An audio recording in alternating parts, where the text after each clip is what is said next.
He's the traitor, Snake! What's that? More truth serum? No. Stronger truth Oh, serum. please. Please keep me here. I need protection. Ah! Ah! Oh. Oh.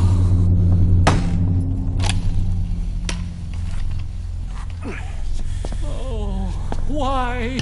You're the odd one out. Why me? We all lost something. What? Except you.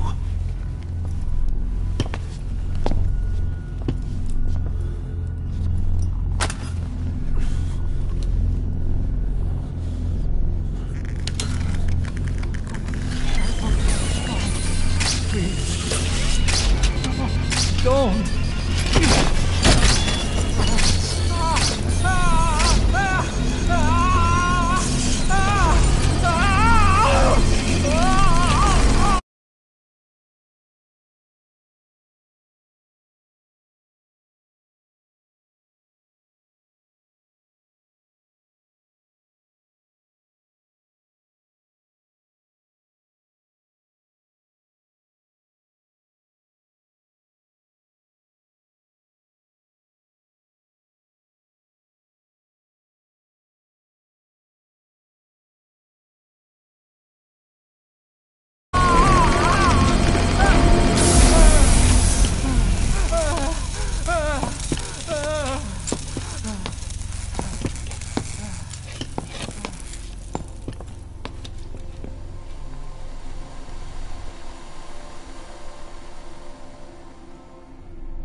Truth serum isn't working. Either some procedure he had done boosted his metabolic enzymes, or he's undergone special gene therapy. What's he saying? Same as 6 hours ago. I had no idea the nuclear inspection 9 years ago was a ruse. Cypher forced me to do that research after the attack. Do you think he had a hand in it? I do. But there's no proof yet. Take a listen to this later. We need proof before we can pass judgment. Keep an eye on him. And don't tell anyone he's here. We'll have him continue his research in there. It's for his own good. The older guys will want his head. We can't guarantee his safety if we let him out. Boss.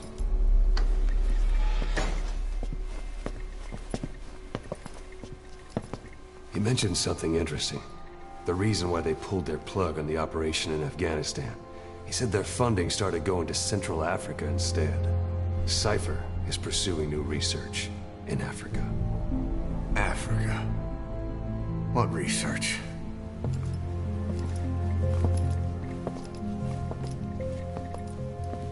Emmerich doesn't know the details, but one thing he said does make sense. That Sahelanthropus alone isn't enough to cause an RMA. He claims that what they're doing in Africa is the missing piece. A weapon to surpass Metal Gear. Meaning it's not just another nuke.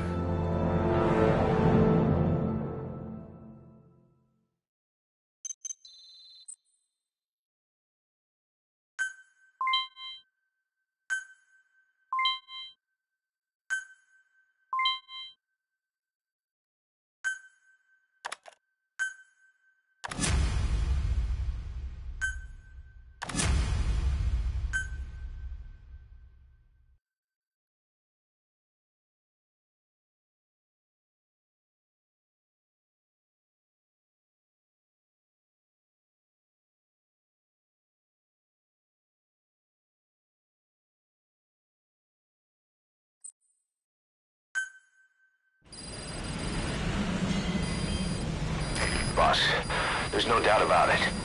Cypher's working on something in Central Africa. There's evidence they've been in contact with private forces operating in the region. We follow that evidence. We should learn what Cypher is after. Diamond Dogs has gotten a lot bigger. Now's the time to take the offensive. Head back to the ACC for your next mission.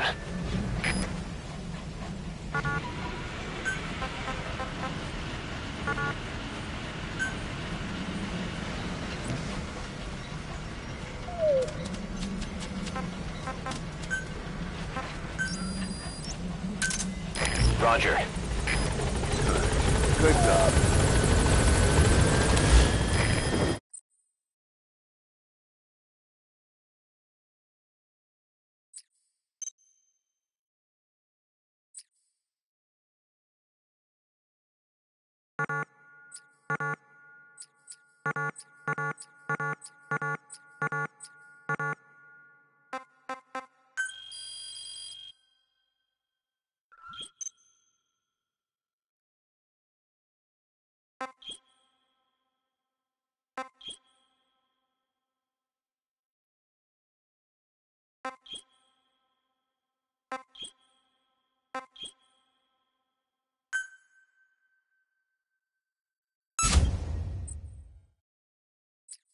This is B-Quad.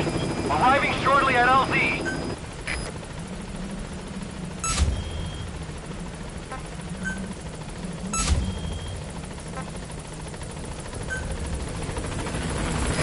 This is B-Quad. On station at LZ.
Boss, I've been meaning to tell you something. Our old friend Zero hasn't been seen in public since you left the States. That was over 10 years ago now. You suspected he was responsible for the accident at your base in the Caribbean. But at that point, Zero was already bedridden. So it never felt right to me that Zero gave the order. Now that I've seen the man Emmerich was working for, I'm sure he didn't. I know that man. He was our old friend's XO. A man without a face. Not one you want to look at anyway. Skullface. He's the one who destroyed your base 9 years ago. The unit he commands, XOF, was Cypher's strike force, but he's since split from Zero and used XOF to usurp control over Cypher itself. In other words, the Cypher we're hunting isn't Zero. Beyond Zero is a void that's even darker. Skullface.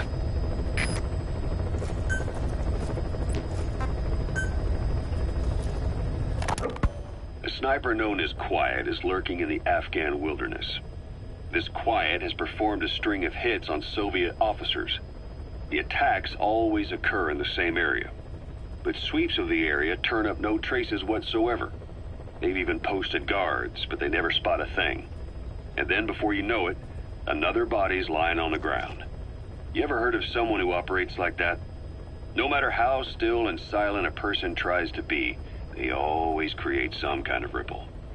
Be it breathing, a heartbeat, eating, excreting, body temperature, sweat. If this sniper can really vanish completely, that's just not human. I guess Quiet is the right name. But what is Quiet's objective? The local guerrillas wouldn't use this kind of tactic. I just can't see them hiring some superhuman mercenary. And the Soviet officers who've been killed, well, they were all opposed to or skeptical of the secret weapons development being conducted in the area. Sure, they were a problem for those supporting it, but the Soviets have nothing to gain by killing them. So we have an assassin with superhuman combat skills who isn't working for the guerrillas or the Soviets. Miller has a theory that this sniper is a hitman for Cypher. He thinks it's time we silence Quiet for good. But I'm against the lethal treatment. I say we bring the sniper back alive and break that silence. Because even if this Quiet doesn't say a word, there's still plenty we can learn. Just remember this, boss. If our hunch is right, you'll be on this sniper's hit list too. If things seem a little too quiet when you're in the field, watch out. Quiet's out there somewhere. And if possible, this is one sniper I want back here breathing.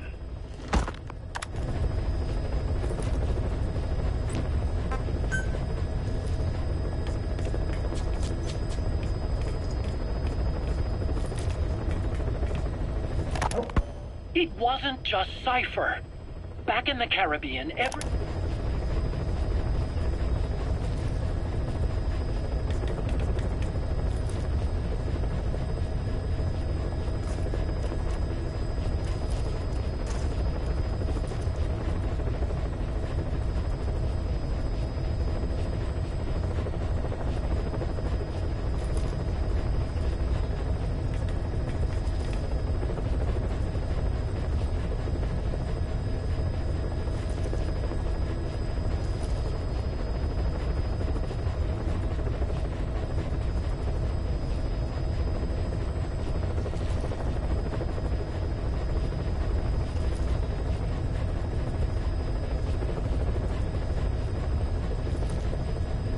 and the world was turned on us. A private army, just a bunch of guys with guns, in possession of a nuke? Why wouldn't they be uncomfortable? And that's why you made sure the inspection happened. Well, I thought our best move was to prove to the UN through the IAEA that we had no nuke. Of course, I was against us having it in the first place, but that was Snake's decision. The boss wasn't responsible. Well, don't get me wrong, I still believed in Snake. I thought I was making the best decision for all of us, that's all. I figured we should get a third party to exonerate us before proof of the nuke did get out. And who better to do that than an organization with international authority? So the truth is, you took it upon yourself to agree to an inspection arranged by the UN. Only the inspection was a ruse, and Cypher's strike force, XOF, showed up instead. I had no idea that would happen. Enough bullshit. Oh, sure, like I could have known.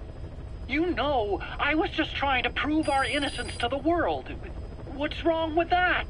We're not interested in the excuses you thought up. The truth is objective. Just see it from my point of view. You led XOF to the control tower. They seized it, giving them complete control over the base. Moments later, they detonated C4 on the strut legs. Anyone who'd managed to survive was hunted down by the assault force and their choppers. You can't believe I did that on purpose. That was the end of Mother Base. But it wasn't the end for you. How can you... Look, think about it. I lost something too. I built Zeke and it got buried underwater. I am a victim. That raises the big questions. Why were you the only one spared? You got away without a scratch. Why did Strangelove leave the base on the eve of the inspection? You two were close. Strangelove? And how did you manage to build something that surpasses Zeke in every way? Because you did everything they told you. You're the only one who didn't lose a thing. That is the truth. I was taken away against my will. Skullface forced me to do his research these past 9 years. He used me. I lost 9 years. 9 years. We all lost 9 years. It wasn't just you. I suppose blaming me makes you feel better, does it? But who's gonna give me back all the time I lost? You're not getting anything back. You're not a victim here, Emmerich. You're the perpetrator. I didn't know anything. Nobody can back that up. Yeah, all the evidence is at the bottom of the ocean. You know the hardest man to break? The type who's fooling himself. That takes time. It's easier to live a convenient lie than a painful truth. Is that the piece you've chosen, Doc? I'm not lying. Of course. Just let me check one or two things. On that day, you were in the control tower with them. Lucky you. That's how you got out unscathed. And you escaped on one of their choppers. Only you, right before the base went under. They had me blindfolded the whole time. I've never been so scared. The whole flight, I thought they'd kill me. But thinking of you kept me going. My comrades, all the way. And? There was a plane journey, and then we traveled by road. When they finally took off the blindfold, I was in kind of a warehouse, on the floor. Afghanistan, it was that research lab. I couldn't believe they'd taken me halfway around the world. And soon enough, he came. Skullface. He's the one who's really behind that Mother Base attack. He forced me into that research. What kind of research? He told me to build a bipedal walking tank for the Soviet Union. Like Peace Walker. A system that could fire an ICBM-class nuclear weapon. That's how the Sahelanthropus project got started. Sahelanthropus. Those AI weapons I'd made in Costa Rica were like toys by comparison. A whole world apart from reptilian four-legged crawling and that ridiculous hunched-over bipedal waddling. My design evolved to the dawn of mankind. Sahelanthropus, the first steps towards humanity. An upright bipedal weapon system. Originally, Sahelanthropus was going to be a manned weapons platform. I designed a cockpit in its head, and I planned to fill it with water as a buffering agent. Like how Paz modified Zeke for human control. Don't compare me to some amateur. I designed it for human control from the beginning. The problem was miniaturizing the posture control AI. You remember the reptile pod? The AI that controlled your unmanned weapons. Attaching it externally makes it vulnerable, so this time I wanted it beneath the armor. Meaning I had to make the AI smaller. I got it down to less than 1/10 the size without any loss in computation speed. But it was still too big for the cockpit. There wasn't enough room for the pilot.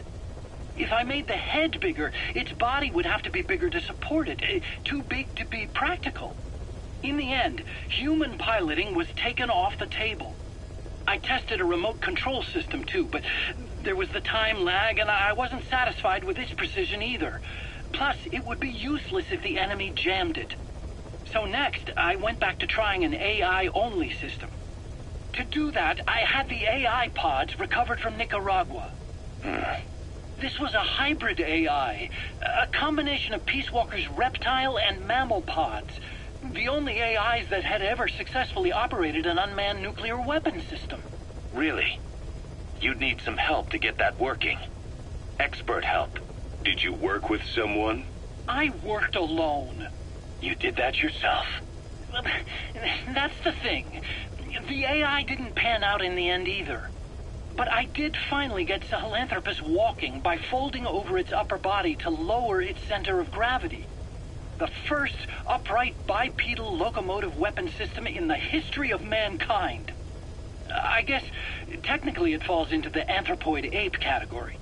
I don't see the benefit of having it stand taller. On terrain with significant differences in elevation like Afghanistan, you need a body that's vertically adaptable. That also lets it attack from long range while using mountain ridges for cover. So, making it walk upright was the most important factor in giving it superior height capability. As the name suggests, that was the whole point of Sahelanthropus. But I was being pushed for results. Having the AI mounted externally would have been the fastest way to get it working. I just needed more data so it could maintain its balance. But Skullface refused to wait. He dismissed the idea of AI control and took Sahelanthropus away from me before I could finish it. But it was walking when it came after you. That's just it. I don't understand how Skullface got it to move upright, without a pilot or an AI. And walking at that speed, too. It's beyond anything I could have imagined. This is like the Wright brothers making it to the moon. I'm just as clueless as you are. So this Sahelanthropus, where is it now? I have no idea. All my experiments took place at that cave. I've never seen it anywhere else. Besides, it's still just an incomplete prototype at this point, and nothing but a paper tiger. Even if it can walk, it's far from being a viable weapons platform. It wouldn't be useful in actual battle. Emmerich will remain here at Mother Base for now, but not as a member of Diamond Dogs. I still don't trust him. That work for you? Fine by me. He can't be allowed any contact with staff either. Yeah. A lot of the guys would love some payback for 9 years ago. We still need him alive. But we have to restrict his movements. He can only go where we tell him. And of course, the interrogations will continue. He worked for that skull bastard for nearly a decade. He still has more to tell us. How long are we gonna press him? If our investigation shows he really had nothing to do with the attack, we'll reconsider his place here. But I don't expect that to happen. Remember that water tank-shaped object in Emmerich's lab in the Soviet base camp? The thing that started talking to you like a possessed answering machine. That was a pod built for housing the AI used to control unmanned weapons. You remember, back in '74 in Costa Rica. It was in those machines you fought there. They were designated Pupa, Chrysalis, Cocoon, and Basilisk, and each of them was fitted with an AI unit called a reptile pod. Emmerich created it. It mainly handled the machine's posture control and autonomous behavior. But the Basilisk, aka Peace Walker, also featured a second AI pod. That one was called the Mammal Pod, and it was created by Dr. Strangelove. She tried to recreate the boss's personality through the Mammal Pod, but you pulled out its memory boards. That's when it transferred its own functions to its reptile pod. Just like a human brain compensating for damage by using the remaining healthy parts. The result was a unique entity, a hybrid of the reptile and the mammal. It sank to the bottom of Lake Nicaragua with Peace Walker. But apparently they salvaged it and transported it to that lab. Don't let it deceive you, Snake. It may sound like the boss, but it has neither a personality nor a will. Like Emmerich says, it's just a machine.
Emmerich is developing the walker gear for you and is supporting the R&D team from confinement.